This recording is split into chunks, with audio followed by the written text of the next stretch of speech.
안녕하세요. 밤라디오 민준에 오신 것을 환영합니다. 연년생 아이를 키우고 있는 40대 초반의 여성입니다. 자신의 삶을 책임지느라 결혼 정년기를 넘기고서야 겨우 결혼에 성공했고 혼자였던 나에게 가족이 생겼다는 사실이 항상 감사하고 행복했습니다. 남편은 사형제 중 둘째로 어릴 적부터 똑 부러지는 성격이라 시부모님께서는 그가 혼자서도 잘 해낼 것이라고 믿고 크게 신경을 쓰지 않으셨습니다. 덕분에 남편은 자신이 원하는 일을 끝까지 밀고 나가 꿈을 이룰 수 있었다고 합니다. 반면에 아주버님은 어머니의 말씀을 법처럼 따르는 마마보이로 맞선으로 결혼했으나 고부 갈등으로 인해 2년 만에 이혼했습니다. 도련님은 직업 없이 지내는 것이 일상이었죠. 그런 시댁 식구들 중 유일하게 저희 부부를 위해 주신 분은 시아버님이셨고 남편과의 결혼도 시아버지의 추진력 덕분에 가능했습니다. 평소 건강에 관심이 많으셨던 시아버지는 운동도 열심히 하시고 식습관도 철저하게 관리하셨기에 건강에 대해 크게 걱정한 적이 없었습니다. 그러나 결혼 후 5년쯤 되었을 때부터 시아버지에게 조금씩 이상한 증상이 나타나기 시작했습니다. 처음에는 건망증처럼 자주 깜빡거리시는 증상을 보이셨는데 어느 날부터는 남편의 이름이 기억나지 않아 혼란스러워하셨고 또 다른 날에는 유일한 며느리인 저를 알아보지 못하거나 시어머니께 낯선 사람이 집에 왔다며 소리를 지르기도 하셨습니다. 누가 봐도 시아버지의 상태가 좋지 않아 보였고 정신이 온전하실 때 병원에서 검사를 받아보기로 했습니다. 마침 시아버지의 지인 중 신경외과 의사가 한 분 계셔서 검사는 순조롭게 진행되었습니다. 그리고 검사 결과 설마 했던 시아버지의 치매가 진행 중이라는 진단을 받았습니다. 다행히도 일찍 발견되어 초기 단계이긴 하지만 중기로 접어들기 직전이라 가족들의 많은 관심과 돌봄이 필요하다고 조언받았습니다.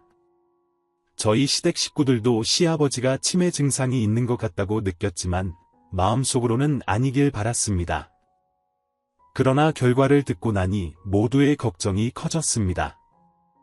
이상하게도 시어머니는 겉으로는 걱정하는 듯 보였지만 오히려 이전보다 웃는 날이 더 많아진 것 같았습니다.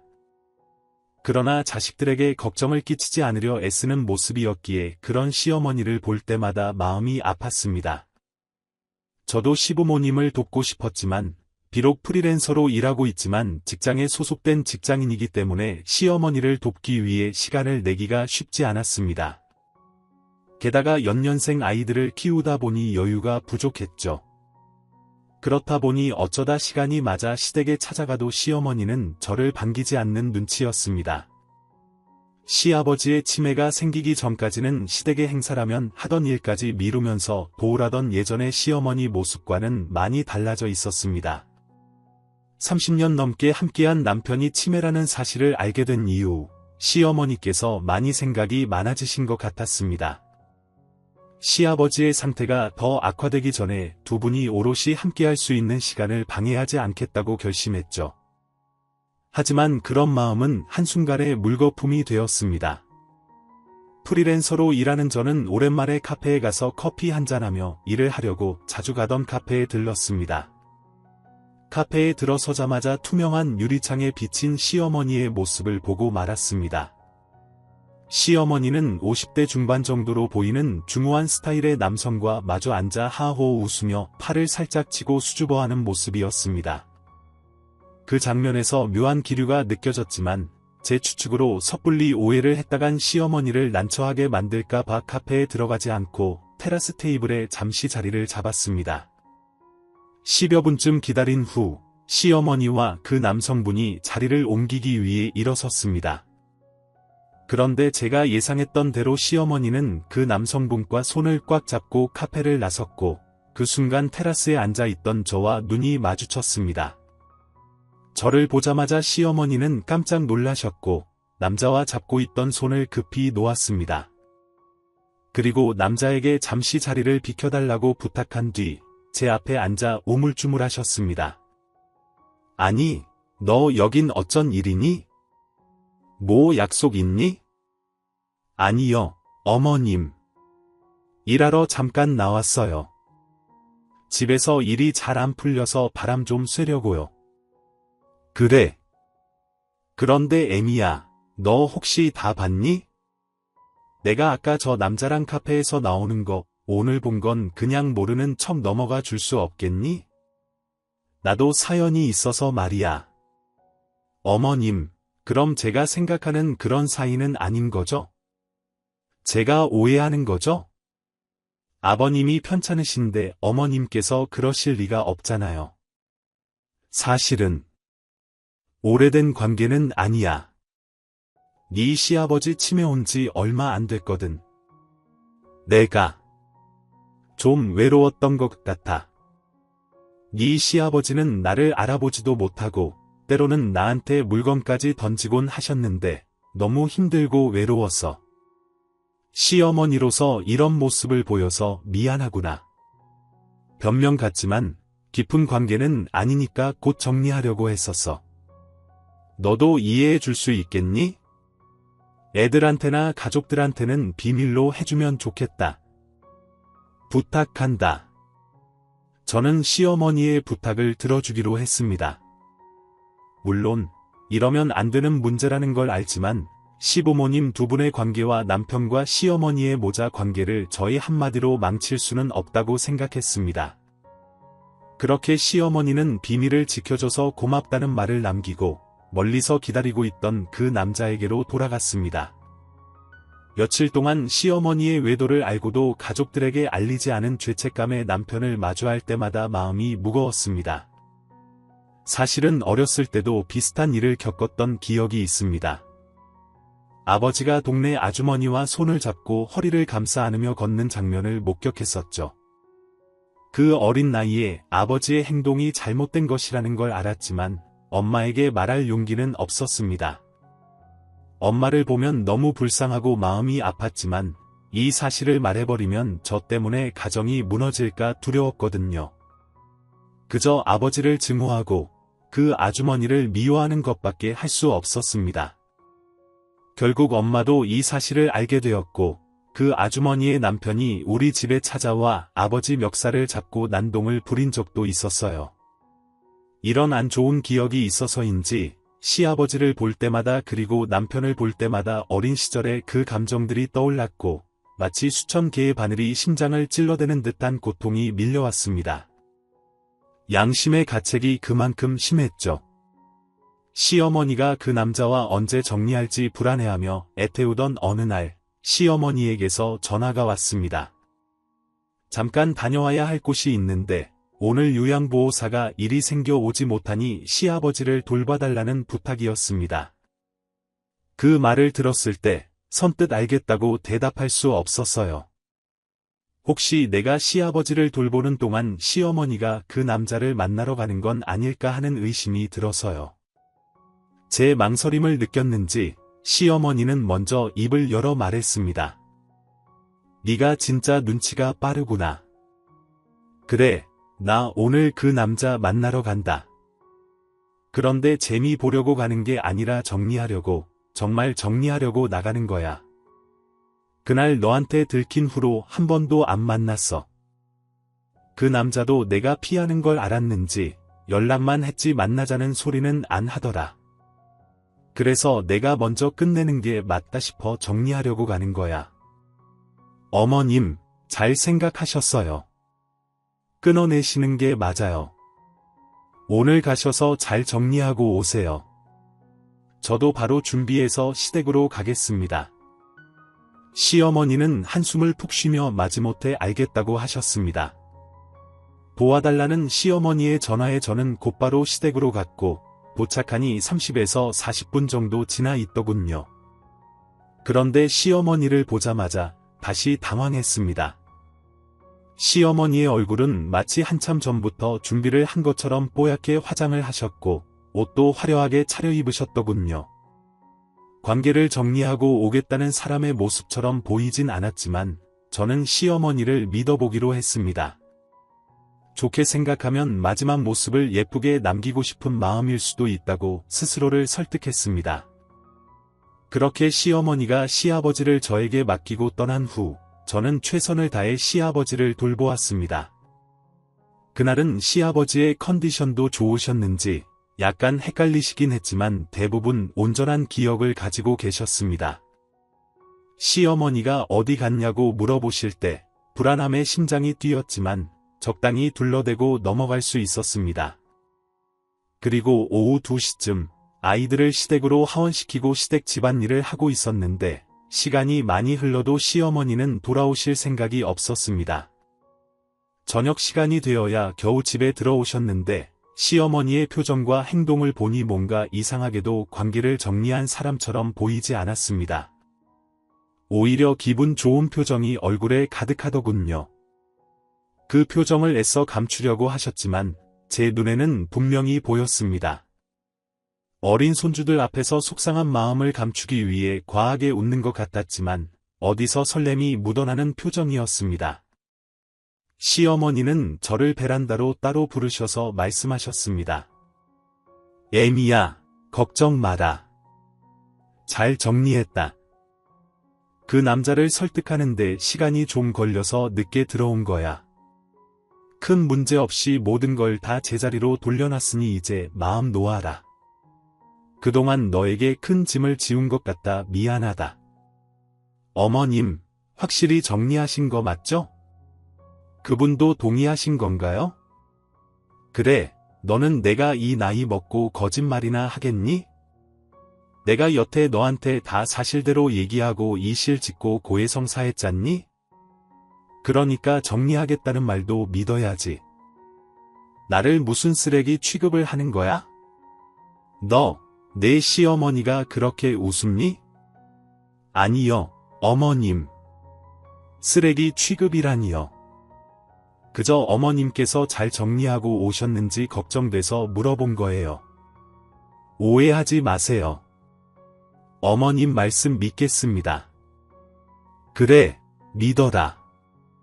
믿어. 시어머니는 방귀 낀 놈이 성낸다는 말처럼 본인이 불륜을 저지르고도 저에게 자신의 말을 믿지 않는다고 화를 내셨지만 저는 일단 알겠다고 대답했습니다. 하지만 마음속 불안은 쉽게 사라지지 않았습니다.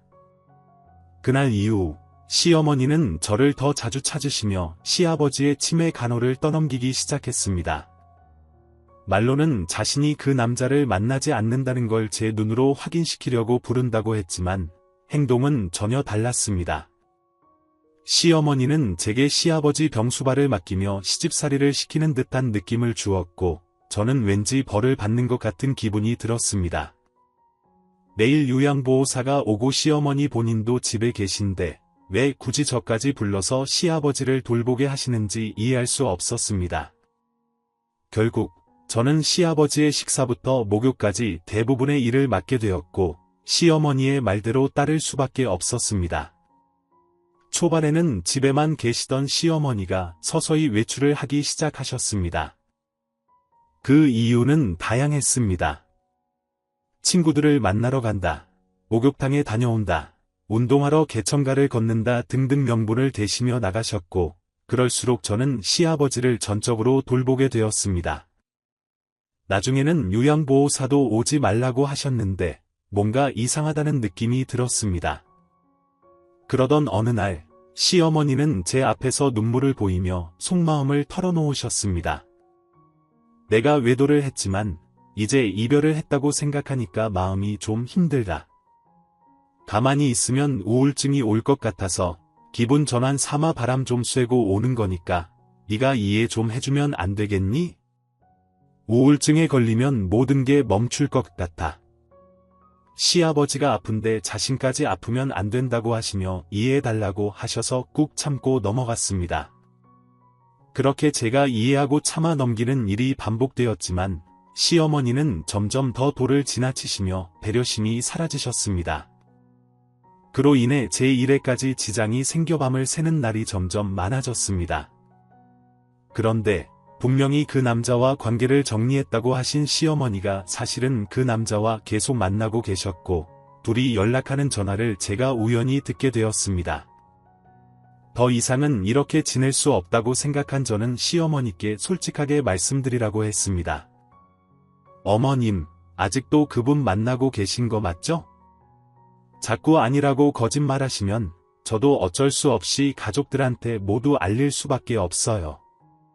어머님 외도하는 걸 제가 돕는 꼴밖에 안 되잖아요. 그럼 저도 공범인 거예요. 어머닌 분명 우울증 때문에 나가신다고 하셨지, 그분 만나러 간다는 말씀은 안 하셨잖아요. 그러자 시어머니는 흥분하며 대꾸하셨습니다. 아니라니까. 내가 초반에 너한테 그 사람 안 만난다고 집으로 불러들여서 확인까지 시켜줬잖아. 그때도 너가 날 의심했었지. 근데 왜 자꾸 사람을 의심하냐고. 어머님, 제가 어제 어머님이 그분이랑 통화하는 거 다 들었어요. 어디 숙박업소에서 만나자고 하시는 거 다 들었어요. 결국 제 추궁 끝에 시어머니는 그 남자를 계속 만나고 있다고 이실직고 하셨습니다. 설마 했던 게 사실임을 직접 듣고 나니 믿었던 도끼의 발등이 찍힌 기분이었고 더 이상은 이 짓을 못하겠다는 생각이 들었습니다. 저는 시어머니와 공범이 되어 시아버지에게도 못할 짓을 하는 것 같아 시어머니께 더 이상 시아버지를 돌봐드릴 수 없다고 말씀드렸습니다. 외도는 어떤 이유로도 정당화될 수 없고 그걸 감싸줄 의사도 없어요. 그러자 시어머니는 웃으며 저를 겁박하기 시작했습니다. 결국엔 너도 다 알고 있으면서도 나를 막지 않은 거 아니야? 내가 가족들한테 다 까발리면 나도 생각이 있으니 알아서 처신해라. 너 하나 매장시키는 거 식은 죽 먹기야. 저는 단호하게 대답했습니다. 그럼 제가 가족들한테 얘기해서 어머님이 무슨 짓을 하고 다녔는지 다 밝힐게요. 이런 시어머니의 모습에 더 이상 지체하면 안 되겠다는 판단이 들어 가족들에게 시댁으로 모여달라고 연락을 했습니다. 제 행동에 시어머니는 콧방귀를 끼며 자신의 자식들이 자신의 이야기를 믿지 저를 믿겠냐며 자신만만해 하셨습니다. 늦은 저녁이 되어서야 식구들이 모두 모였고 저는 시어머니의 문제로 긴히 드릴 말씀이 있다고 운을 뗐습니다. 하지만 제가 말을 채 잇기도 전에 시어머니가 먼저 선수를 치며 흐느끼며 울기 시작했습니다. 저를 포함한 가족 모두가 놀라 시어머니에게 시선을 집중했고 시어머니는 그 관심이 자신에게 쏠리자 연기를 시작했습니다. 내가 어리숙하고 순진한 탓에 며느리가 이런 모함을 하는 것까지 참아야 하는 게 너무 마음이 아파. 뭐 내가 다 못나서 그런 거겠지.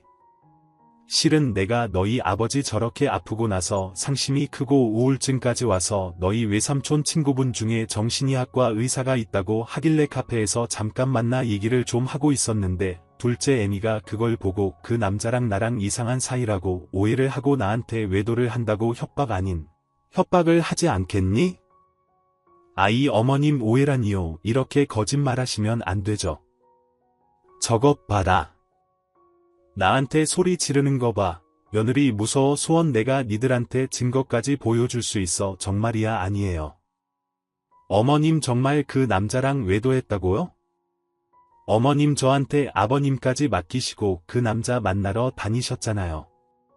외도한 거 맞다고 순순히 자백까지 하셨잖아요. 제가 시어머니를 막 몰아붙이자 시어머니는 억울하다며 계속 우시는데 그걸 본 남편과 아주버님 시동생은 본인 엄마 편을 들며 제게 뭔가 오해를 하고 있는 거 아니냐고 하더군요. 늘 시어머니는 3명의 아들들한테 둘러싸여 공주 대접을 받곤 했는데 그게 아주 딱 먹힌 거였죠. 여보 그만해. 엄마가 지금 정신적으로나 심적으로 많이 아픈데 엄마가 지금 거짓말을 하겠어. 아버지 치매 진단받고 얼마나 마음 아파하셨는데 같이 보고도 그래 아 그래요. 재수씨 그만하셔. 저희 엄마 보기보다 많이 여리고 거짓말 못하는 분이세요. 이것 때문에 가족들을 전부 다 불러들이신 거예요. 아유 엄마 체면도 있지 두 분이서 충분히 얘기해도 되는 걸 너무 하셨네요. 아니에요. 아주버님 정말이에요. 여보 어머님께서 카페에서 만난 분은 얘들아 너무 다들 화내지 마렴. 뭐 나는 아파도 의사가 남자면 치료도 못 받고 그냥 시름시름 앓다가 죽어야 되나 보다. 며느리한테 이런 대우 받으면서 이래야 되겠니? 그리고 니들도 알다시피 네 아버지랑 엄마랑 얼마나 인꼬부부였니? 한평생 네 아버지만 보며 살아온 세월이 있는데 아프다고 다른 마음 먹는 사람으로 보였나. 니들한테 마음의 병 얻었다고 걱정 끼치기 싫어서 병원으로 안 가고 따로 만난 것뿐인데 그게 이렇게 오해를 받으니 너무 서럽다. 서러워. 내가 빨리 사라지든가 해야지. 시모는 제가 외도하는 남자 이야기를 꺼내려 하자 제 말을 가로채며 억울하다 연기를 이어갔어요. 이 말에 이 집 남자들이 벌떼로 몰려들어 시어머니를 다독이며 저보고 사과를 하라고 하더군요. 남편도 자기 형제들 눈치 보느라 제게 쓴소리를 하는데 상심이 클 시모의 마음의 병을 거짓으로 치부했다며 제게 실망이라고까지 했어요. 그러면서 시동생은 신호를 끌어안으며 제 무례함을 마음에 두지 말라고 하는데 어처구니가 없었고 왜 이토록 시어머니가 당당하게 가족들한테 얘기를 하라고 했는지 이제서야 이해가 가더라고요. 그렇게 성과 없이 저 혼자 나쁜 사람이 된 채로 집으로 돌아가려는데 시모가 저를 향해 자신이 이겼다는 듯 비웃음을 띠며 이 집에서 제 편은 아무도 없다는 걸 잘 알았을 테니까 앞으로는 눈치껏 행동하고 자신과 둘만 아는 비밀은 앞으로도 발설할 생각은 꿈도 꾸지 말라며 어차피 믿어주는 사람도 없을 텐데 서로 힘 빼지 말자고 까딱하면 제 남편과 이혼까지 시킬 수 있다며 제 왼쪽 어깨를 두어 번 툭툭 치더라고요. 너무 순식간에 일어났던 일이라 녹음도 못하고 분노밖에 할 수가 없었어요. 거기에 저를 믿지 않던 남편에 대한 실망감까지 합쳐져 몸소리를 쳤지만 꾹 참고 시댁을 나올 수밖에 없었죠. 다음 날 시모에게 전화가 왔는데 앞으로는 연년생인 애들 케어하면서 치매에 걸린 시부까지 도맡아 챙겨야 하니 지금 하는 일은 그만두는 게 어떠냐고 하시더라고요. 저는 일을 그만둘 의사가 없음을 밝히면서 앞으로 어머님한테 좋은 일은 절대 하지 않을 거라고 당부를 한 후 전화를 끊었어요. 근데 그날 저녁 퇴근하고 집에 돌아온 남편은 낮에 시모와 통화를 했는데 아이들 돌보면서 시부까지 챙기기 많이 힘들 텐데 이름 좀 쉬는 게 어떻겠냐고 하는데 저랑 시모랑 통화했을 때 했던 대화를 남편이 그대로 하더라고요. 이런 바보 같은 남편은 본인 엄마가 제게 이런 모함까지 당했는데도 저를 염려하는 따뜻한 마음을 좀 보라며 제 차에게 본인 엄마를 못되게 구니 마음이 편하냐며 핀잔을 주는 겁니다. 결국 저는 증거를 찾기 전까지 하는 수 없이 시아버지를 저희 집으로 모셔와서 돌볼 수밖에 없었어요. 근데 정말 신기하게도 시아버지가 저희 집으로 오신 뒤부터 치매 증상이 점점 줄어들기 시작했어요. 처음에는 일주일에 서너 번 온전한 정신으로 보내다가 어느 순간부터는 일주일 내내 온전하게 보내기도 했어요. 치매는 더 심해지기 전에 잠시 호전되는 듯한 증상이 있다는 얘기를 들은 적이 있었기에 시아버지의 건강이 더 안 좋아질까봐 노심초사하며 살뜰히 챙겼는데 다행히 한 달이 지나도 시아버지의 건강은 악화되지 않고 되려 더욱더 호전이 되어 갔어요. 시모를 비난해 한동안 저를 미워했던 남편도 시부의 건강이 좋아지는 것을 확인하면서 제게 가졌던 미움은 사라지고 고마움이 생기기 시작했는지 일찍 퇴근하고 함께 자기 아버지와 아이들 챙기는 것을 도와주는 날이 많아지더라고요. 시아버지의 상태가 좋아지면서 집안일이나 시아버지 챙기는 일에 손이 덜 가 그만두었던 일도 조금씩 시작할 수 있었어요. 다만 일이 잘 안 풀리는 날 밖에는 자유롭게 나가지 못하는 것만 빼면 모든 게 다 만족스러웠죠. 제게 고마움 느껴주고 예쁘게 봐주는 시부와 그런 할아버지를 좋아하는 아이들까지 안정감 있는 생활을 하던 중 석 달쯤 되었을 무렵 시아버지가 제게 할 말이 있다며 바쁘지 않다면 잠시 같이 차 한잔 마시자고 하더라고요. 제가 일하는 동안 많이 적적하셨던 건가 걱정되는 마음에 열린 제쳐 두고 시아버지에게 갔어요. 근데 여느 때와는 달리 시아버지의 표정이 굳어 있었죠. 애미야, 애들도 모자란 아까지 챙기느라 많이 힘들지. 미안하게도 나는 내 시어머니랑 살 때보다 이곳에서 너희 가족과 함께 지내는 시간이 너무나 좋구나. 아, 그러세요? 아버님께서 그렇게 말씀해 주시니 저도 안심되고 좋네요. 저도 제 일할 때 아버님께서 애들이랑 놀아주시고 간식도 챙겨주시고 해서 아버님 도움 많이 받고 있어요. 그리고 저희랑 지내면서 건강까지 호전되셔서 너무 감사하죠. 아이고 그랬니? 며느리가 시애비 감동도 시켜주는구나. 본론으로 들어가자면 내가 기니 너한테 할 말이 있어서 지금부터 내 말에 너무 충격받지 말았으면 좋겠구나. 내 충격이요. 아, 무슨 말씀이시길래 너도 알고 있었지? 네 시애미가 바람피는 거 아버님께서 그걸 어떻게 실은 내가 건강이 호전된 건 맞지만 치매를 앓고 있지는 않았다. 치매라는 진단을 받기 전에 네 시애미가 다른 남자가 생긴 걸 알고 그 충격에 빠져서 자꾸 정신이 멍해졌어. 그러다 보니 자연히 건망증이 심해지더구나. 근데 네 애미가 그걸 치매로 오인하기 시작하더라고. 그래서 내가 정말 아프다면 외도를 멈출 거라 생각되어 작심하고 쇼를 했단다. 하지만 반대더구나. 그래서 이 연기를 멈출 수 없었어. 아니, 아버님 병원에서 검사까지 하고 치매 확정까지 받으셨잖아요. 이게 다 어떻게 된 거예요? 그럼 그 의사가 내 오랜 벗이었잖니? 솔직하게 털어놓고 날 도와주라고 부탁했다. 걱정시켜 미안하구나. 애미야, 이 나이에 우습겠지만 내 시애미와 내가 이혼할 수 있도록 너가 날 좀 도와다오. 그렇게 한참을 시아버지가 어쩔 수 없이 치매를 연기하게 된 사연에 대해 듣게 되었어요. 그리고 시아버지가 치매를 연기하는 동안 휴모가 저지른 만행들까지 속속히 다 듣게 되었어요. 자신을 옆에 앉혀놓고 그 남자와 야시시한 통화를 하는 것은 물론 시아버지의 증상이 안 좋음을 느낀 후부터는 그 남자를 시댁으로 끌어들여 마치 신혼부부인 척 집에서 데이트를 하고 나갔던 적도 있었다는 겁니다. 게다가 빈 방에 들어가 외도의 끝을 찍었다는데 상식 박인 신모의 행동들에 씻을 수 없는 상처를 받았을 시아버지가 너무 안타까웠고 전 그런 것도 모르고 시호의 외도를 조용히 기다리며 정리하라고 기회를 줬던 것에 대해 시아버지에게 너무나 죄송했어요. 그래서 꼭 시아버지가 원하는 바를 이루는데 도움이 되고자 다짐했어요. 그리고 이 모든 사실을 남편에게 알렸어요. 모든 사실을 알게 된 남편은 본인 아버지를 끌어안고 한참 동안 눈물을 흘린 후 시어머니가 절 모함했던 그날 제 얘기를 들으려고 하지도 않고 비난했던 것에 대한 사과 또한 제게 하더라고요. 미안하다며 고개도 못 드는 남편에게 이제라도 알게 되었으니 됐다고 하였고 앞으로 어떻게 시아버지를 도울지만 생각하라고 했어요. 시아버지는 본인이 치매인 척 연기를 할 때 모든 걸 털어놓았던 오랜버에게 부탁을 해 시어머니의 외도 현장을 모두 사진으로 담아놓았더라고요. 그 사진들을 보니 어마어마한 양이었고 거의 대부분이 민망한 스킨십이 담긴 사진들이었어요. 증거 수집이 끝난 후 제가 시아버지와 남편을 대신해 시모에게 연락해 만나기 위해 약속을 잡았어요. 찍힌 사진 중 가벼운 사진 몇 장을 챙겨 신모를 만나기 위해 시댁에 찾아갔어요. 오후에 약속이 있다며 할 말이 있다면 빨리 하고 가라는 시모의 말에 바로 본론으로 들어갔죠. 어머님께선 더 예뻐지셨네요. 그분이 잘해주시나 봐요. 내가 네 꾀에 넘어갈까봐 내가 녹음이라도 할지 내가 어떻게 알아?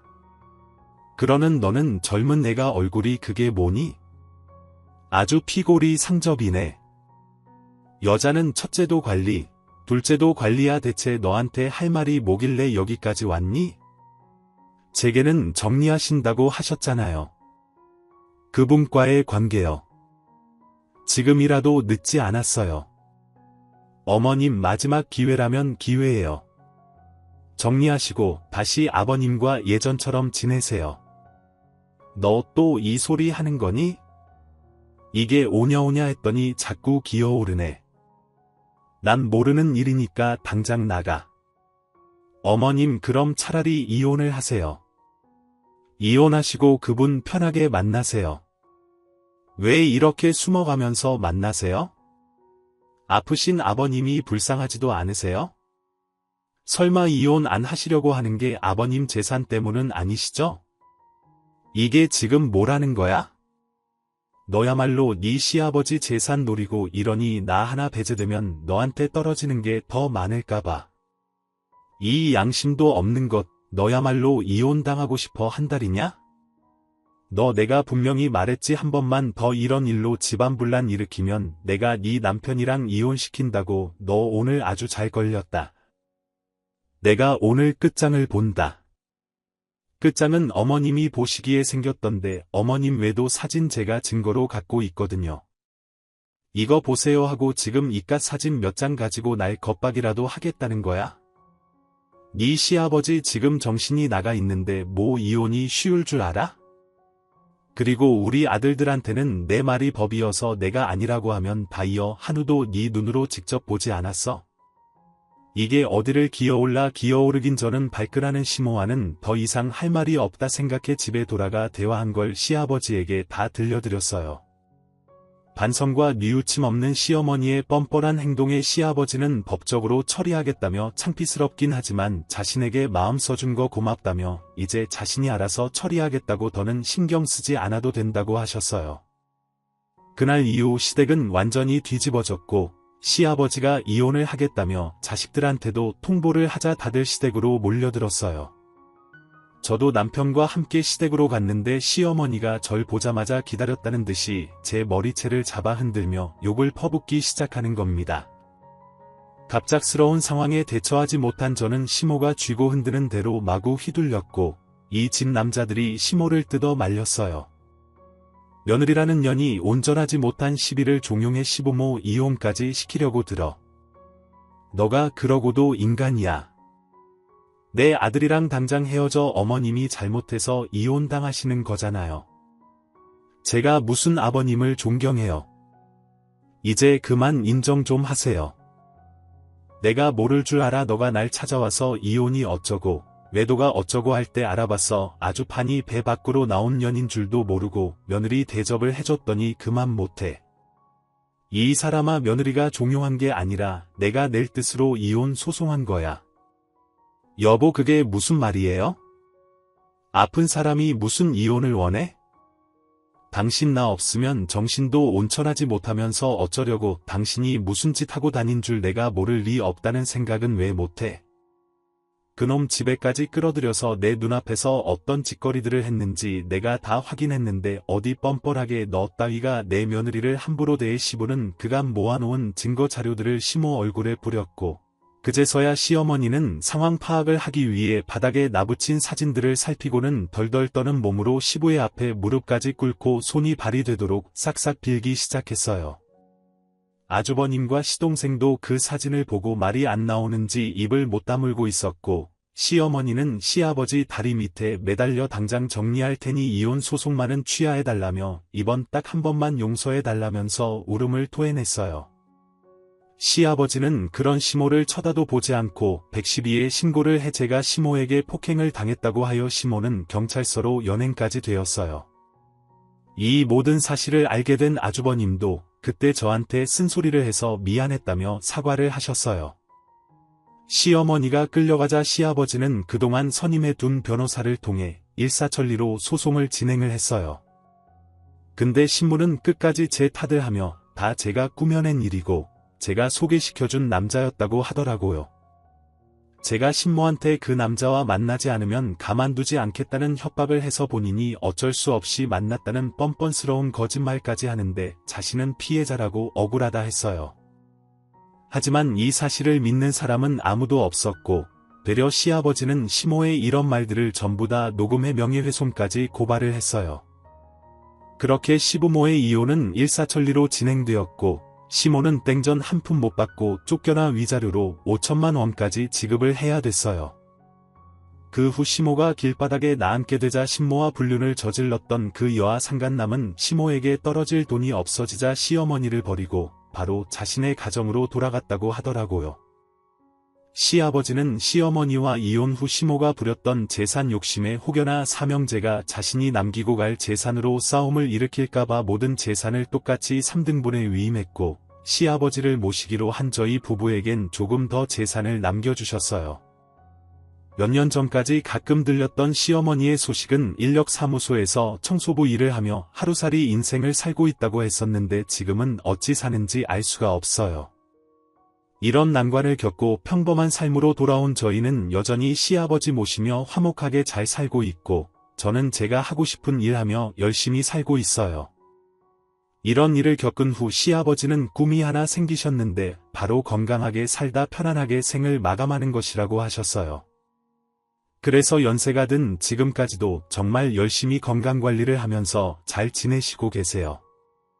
이번 일을 통해 깨닫게 된 게 꾀부리지 않고 기회가 주어질 때 그 기회를 잡는 게 현명한 일이라 생각이 들어요. 결국 시어머니도 기회가 주어졌을 때 끝까지 거짓말을 하고 꾀를 부리다 용서를 놓친 거였으니까요. 제 이야기 들어주신 모든 분들에게 감사하며 건강을 기원하겠습니다. 지금까지 커피 앤톡이었습니다. 오늘도 끝까지 함께해 주셔서 감사하고요. 저는 다음 영상으로 또 찾아뵙겠습니다.